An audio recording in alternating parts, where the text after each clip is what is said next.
அதைவிட உலகம் முழுவதும் போற்றப்படக்கூடிய மதுவை தொடக்கூடாது என்பதை இன்றைக்கும் நடைமுறைப்படுத்திக் கொண்டிருக்கிற ஒரு மார்க்கம், ஒரு சமூகம் இருக்கிறது என்றால் அது இஸ்லாம் மார்க்கம், இஸ்லாமிய சமூகம் என்பதை யாரும் மறுத்துவிட முடியாது.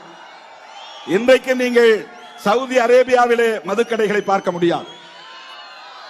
துபாய் போன்ற அரபு நாடுகளிலே மதுக்கடைகளை பார்க்க முடியாது.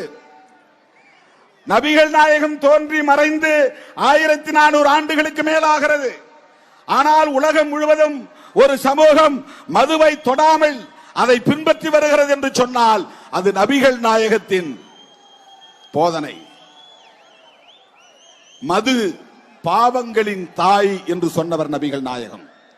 பாவம் செய்வதற்கான தாய்தான் மது என்று சொன்னவர் நபிகள் நாயகம். இந்த நாள் வரையில் அந்த சமூகம் அதை பின்பற்றுகிறது.